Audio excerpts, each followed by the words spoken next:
হে guys, আসসালামু আলাইকুম। Welcome back to Jahan's cooking world. সামনে ঈদ চলে এসেছে, আর ঈদের দিনে আমরা সকলে ডেজার্টের বিভিন্ন রকমের আইটেম তৈরি করে থাকি। আজকে আমি আপনাদের জন্য নিয়ে এসেছি একটি ভিন্নধর্মী সেমাইয়ের রেসিপি। এটি হচ্ছে নবাবী সেমাই। অন্যান্য সেমাইয়ের থেকে এই সেমাইয়ের স্বাদটি একটু ভিন্ন এবং খেতে অসম্ভব পরিমাণে মজা। এবং আমি আজকে সম্পূর্ণ ঘরোয়া উপকরণে সেমাইটি তৈরি করব, কোনো রকমের ক্রিম বা কন্ডেন্স মিল্ক ছাড়া। তো চলুন দেখে নিই। এখানে আমি 400 গ্রামের মতো লাচ্ছা সেমাই নিয়ে নিয়েছি। প্রথমে একটি প্যানে প্রায় 3 টেবিল চামচের মতো ঘি দিয়ে দিলাম। আপনারা এখানে ঘি বা বাটার দুইটি যে কোনো একটি দিয়ে সেমাইটি তৈরি করবেন। এবার সেমাইটিকে ভালো মতো দিয়ে উল্টে পাল্টে আমাদের এখানে নেড়ে নিতে হবে। যেহেতু আমাদের লাচ্ছা সেমাইটিকে বেশিক্ষণ ভাজতে হয় না, তাই এখানে আমি অল্প কিছুক্ষণের জন্য এটিকে ভেজে নেব। এবং এই অবস্থায় চুলা জালটি অবশ্যই মিডিয়াম ফ্লেমে রাখতে হবে, কারণ লাচ্ছা সেমাই তাড়াতাড়ি পুড়ে যাওয়ার ভয় থাকে। আমার সেমাইয়ের কালারটি কিছুটা চেঞ্জ হয়ে গিয়েছে। আমি এটিকে কিছুক্ষণ পর নেড়ে নিয়েছি। এবার আমি সেমাইটিকে আরও কিছুক্ষণের জন্য একটু ভেজে নিব। আপনারা এই নবাবী সেমাইটি অবশ্যই লাচ্ছা সেমাই দিয়ে তৈরি করার চেষ্টা করবেন, কারণ লাচ্ছা সেমাই দিয়ে তৈরি করলে সেমাইয়ের স্বাদটি বেশি ভালো হয়। এবার আমার সেমাইটি মোটামুটি ভাজা হয়ে গিয়েছে। এখানে আমি অ্যাড করব প্রায় 2 টেবিল চামচের মতো গুঁড়ো দুধ। আপনারা এখানে যে কোনো ব্র্যান্ডের গুঁড়ো দুধ ব্যবহার করতে পারেন। তারপর এখানে আমি দিয়ে দিচ্ছি প্রায় 1/4 কাপের মতো চিনি। চিনির পরিমাণটা আপনারা আপনাদের স্বাদ অনুযায়ী কমিয়ে বা বাড়িয়ে নিতে পারেন। এবার চিনি আর গুঁড়ো দুধ দিয়ে ভালোভাবে আমাদের সেমাইটিকে নেড়ে নিতে হবে, যাতে সেমাইয়ের সাথে চিনি এবং গুঁড়ো দুধ পুরোপুরি মিশে যায়। আমার সেমাইটিকে আমি মোটামুটি প্রায় ভেজে নিয়েছি। এই সেমাইটি হতে বেশি সময় লাগে না, খুব বেশি হলে আপনার 10 থেকে 15 মিনিট, এর মধ্যে আপনার এই সেমাইটি তৈরি হয়ে যাবে। আমার এখানে সেমাইটি ভাজা অলমোস্ট হয়ে গিয়েছে। এর থেকে বেশি আমি এটিকে আর ভাজবো না। এবার এটিকে আমি নামিয়ে ফেলবো। এখান থেকে আমি সেমাইয়ের কিছুটা অংশ আলাদা করে নিয়েছি। এখানে আমি সামান্য একটু জর্দা রং দিয়ে দিলাম।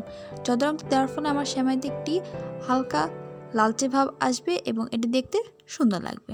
এটা অপশনাল, আপনারা যদি না চান এটি নাও ব্যবহার করতে পারেন। এটি আমি আমার সেমাইয়ের ডেকোরেশনে ব্যবহার করব। এবার আমি যেই পাত্রে সেমাইটি সেট করব সেই পাত্রে নিচের লেয়ারে প্রথমে আমি সেমাইগুলো দিয়ে দিলাম।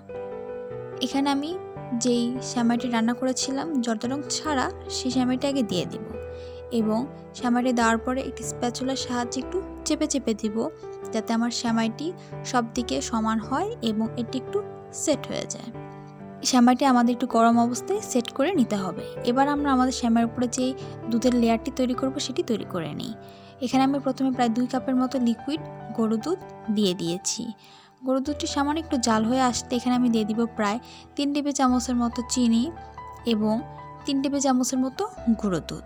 চিনি এবং গুঁড়ো দুধ দিয়ে ভালোভাবে আমাদের দুধটিকে নেড়ে নিতে হবে, যাতে আমাদের লিকুইড গরুর দুধের সাথে চিনি এবং গুঁড়ো দুধ ভালোভাবে মিশে যায়। আমি এখানে দুধের মিশ্রণটিকে আরও কিছুক্ষণের জন্য নেড়ে ঘন করে নিব। এবার এখানে আমি দিয়ে দিব প্রায় 1 কাপের মতো কর্নফ্লাওয়ার গোলানো দুধ।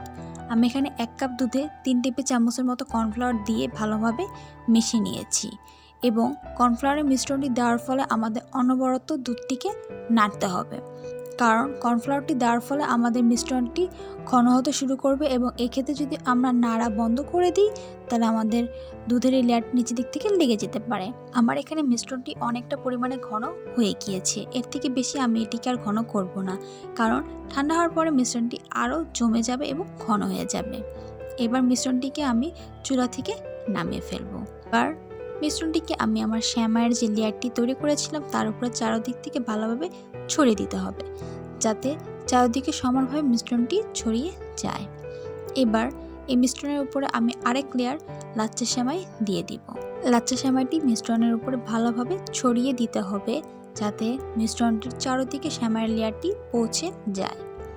এবার আমি আবার স্প্যাচুলার সাহায্যে লেয়ারটিকে একটু চেপে চেপে দিচ্ছি, যাতে আমার মিশ্রণটি উপরে সেমাইয়ের লেয়ারটি ভালোভাবে সেট হয়ে থাকে।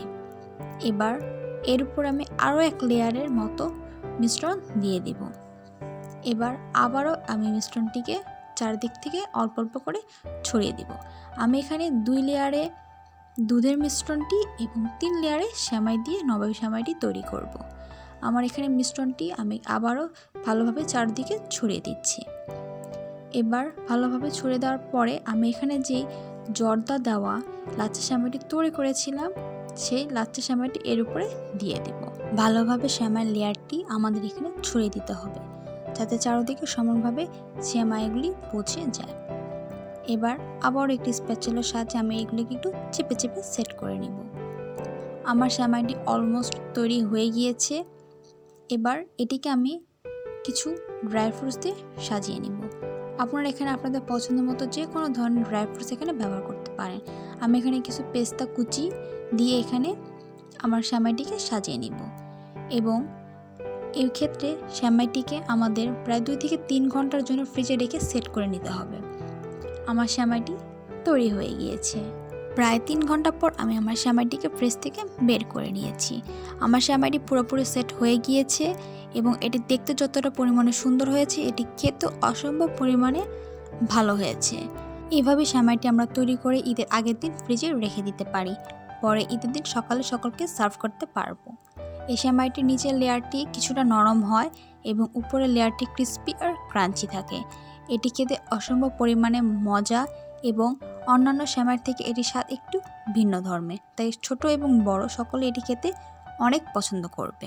এবার সেমাইটিকে আমি একটু কেটে আপনাদেরকে দেখিয়ে দিচ্ছি। আমার সেমাইয়ের উপরের লেয়ারটি অসম্ভব পরিমাণে ক্রিস্পি হয়েছে, এটি দেখি বোঝা যাচ্ছে এবং এটি পুরোপুরি সেট হয়েছে এবং এটি খেতে যতটা পরিমাণে সুস্বাদু, এর স্বাদও একটু ভিন্ন ধর্মী। আশা করি আমার এই নবাবী সেমাই রেসিপিটি আপনাদের ভালো লেগেছে। যদি ভালো লেগে থাকে অবশ্যই একবার বাসায় ট্রাই করে দেখবেন এবং আপনাদের মন্তব্যগুলো কমেন্ট বক্সে জানাবেন।